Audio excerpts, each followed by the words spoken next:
Un jeune homme se tient dans sa chambre. Aujourd'hui, le 13 avril 2009, c'est son anniversaire. Et bien que cela fasse 13 longues années qu'il ait vu le jour, ce n'est qu'aujourd'hui qu'il aura enfin un nom. Alors, quel sera son nom? Entrez un nom. Zoosmell Pooplord. Bien essayé. Encore une fois. John Egbert. Parfait, maintenant examinons la pièce. Votre nom est John. Comme précédemment mentionné, aujourd'hui c'est votre anniversaire. Plusieurs gâteaux sont dissimulés au travers de votre chambre. Vous avez un certain nombre de centres d'intérêt. Vous êtes passionné par les très mauvais films. Vous aimez la programmation informatique, mais vous n'y êtes pas très bon. Vous vous intéressez également au paranormal, et aspirez à devenir magicien amateur. Vous aimez également jouer à des jeux de temps en temps. Qu'allez-vous faire? Récupère vite les bras de ta commode! Vos bras sont dans votre coffre magique, Pooplord. Retirez le gâteau du coffre magique. Attendri par le manque apparent de bras du pauvre John, vous prenez le gâteau et le déposez sur son lit. Récupère vite tes bras du coffre magique! Vous récupérez vos faux bras de votre coffre. Ils vous sont utiles lors de vos bouffonneries hilarantes. Vous les captchaloguez dans votre syllabex, même si vous n'avez pas la moindre idée de ce que cela peut bien vouloir dire. Le coffre contient d'autres objets. Examine le contenu du coffre. C'est là que vous entreposez votre vaste gamme d'artefacts mystiques, chacun pouvant potentiellement devenir une arme dévastatrice dans les mains d'un magicien expérimenté ou d'un farceur audacieux. Vous n'êtes aucun des deux. Parmi les artefacts se trouvent 2 faux bras, actuellement captchalogués dans votre syllabex, une paire de fausses menottes, une épée factice, un chapeau de magicien, une paire de lunettes à moustache, plusieurs capsules à fumer, plusieurs capsules de faux sang, une copie du redoutable traité des frivolités magiques et autres blagues pratiques par le colonel Sassacre, et une copie du gros malin Harry Anderson de Mike Caveney.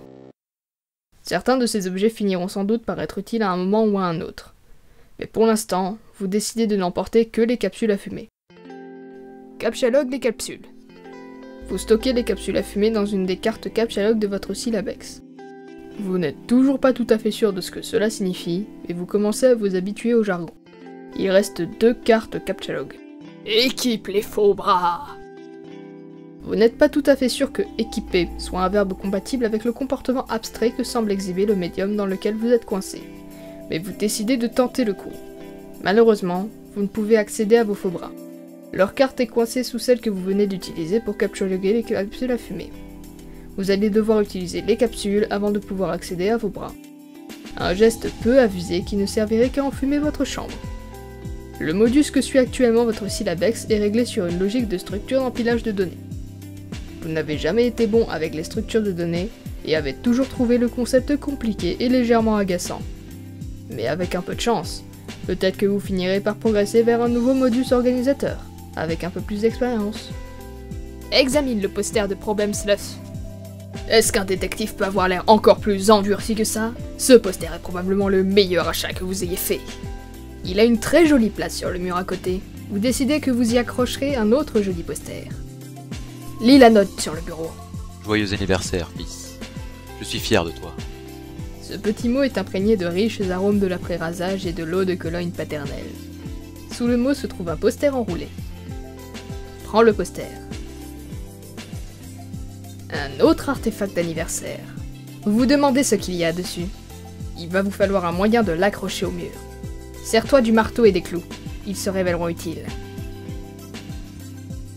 Vous placez le marteau dans votre syllabex. Et maintenant, toutes vos cartes captchalogue sont pleines. Vous vous demandez ce qu'il se passerait si vous essayez de prendre les clous. Vous supposez que ça ne coûte rien d'essayer. Prends les clous! Vous captchaloguez 4 clous sur la carte du haut, poussant ainsi tous les artefacts d'une case vers le bas. Les faux bras sont expulsés du deck. Bah! Ils étaient sans doute complètement inutiles de toute façon. Mais vous seriez bien avisé de ne pas recommencer, à moins que vous ne vouliez expulser les capsules à fumer à leur tour, et en affronter les conséquences. Quoi qu'il en soit, vous sentez que vous avez ramassé assez d'objets pour vous mettre sérieusement au travail. Votre prochaine action sera sans aucun doute possible, incroyablement déterminante pour la suite des événements. Loose comme un abruti échit sur ton bureau. C'est la pire idée que vous ayez eue depuis longtemps. Imbécile, imbécile, imbécile. Et pourtant, la surface parfaitement polie de votre bureau, elle vous appelle. Combine les clous et le marteau. Vous fusionnez les deux cartes du dessus. Les clous et le marteau sont à présent une seule carte et peuvent être utilisés ensemble. Utilise le marteau-clou avec le poster. Vous utilisez le marteau et les clous en conjonction avec la carte en dessous. Clou le poster au mur. Vous utilisez le marteau, les clous et le poster sur la partie vide du mur. C'est magnifique, exactement ce que vous vouliez. Votre paternel a vraiment bien choisi cette fois. Examine le poster des ailes de l'enfer. Remets ce lapin dans sa boîte.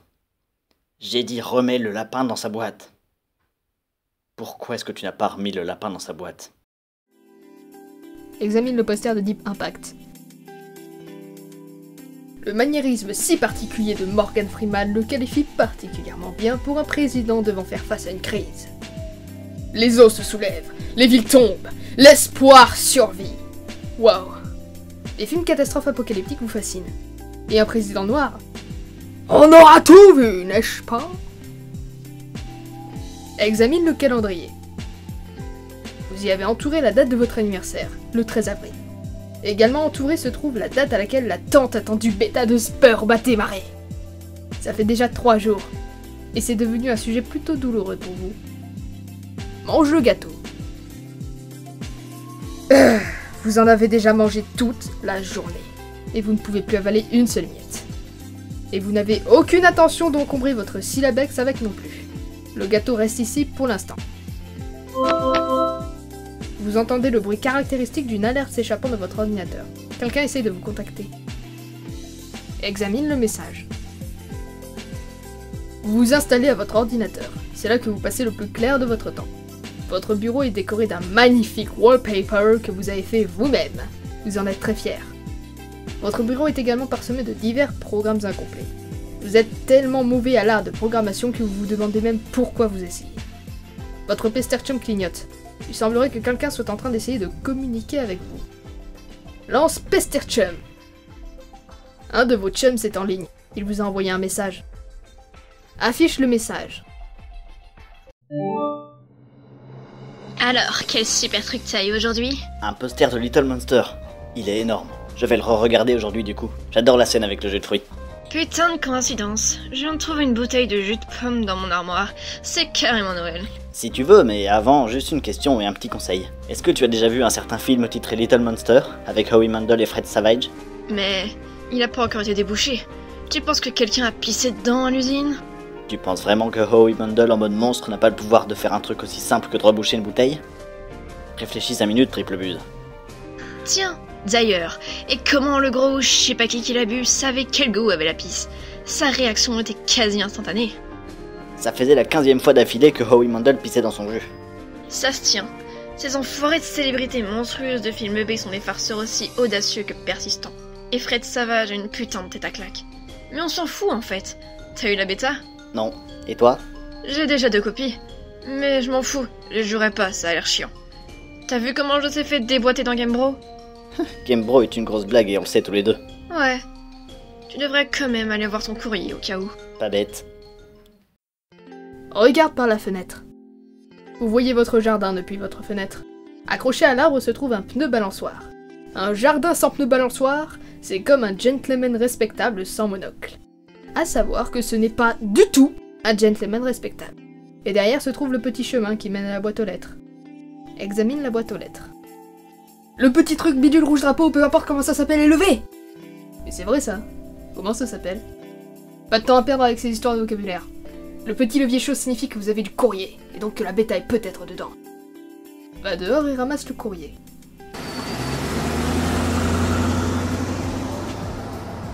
Alors que vous vous apprêtiez à descendre les escaliers en courant, vous entendez le bruit d'un moteur de voiture qui provient de l'allée. On dirait que papa est rentré du magasin. Génial, il va ramasser le courrier avant vous. Tant pis, ramasse le courrier plus tard. Si vous descendez, il monopolisera plusieurs heures de votre temps. Vous décidez de rester un peu à l'écart le temps que la tempête se calme. Quelquefois, vous avez l'impression d'être piégé dans votre chambre. Coincé si vous voulez, même si les sens des deux mots empiètent partiellement l'un sur l'autre. Et maintenant, un chum recommence à vous pester. L'horloge de l'amitié est perpétuellement en motion. opérant sans cesse un balancier du harcèlement. Tant pis, on peut bien attendre.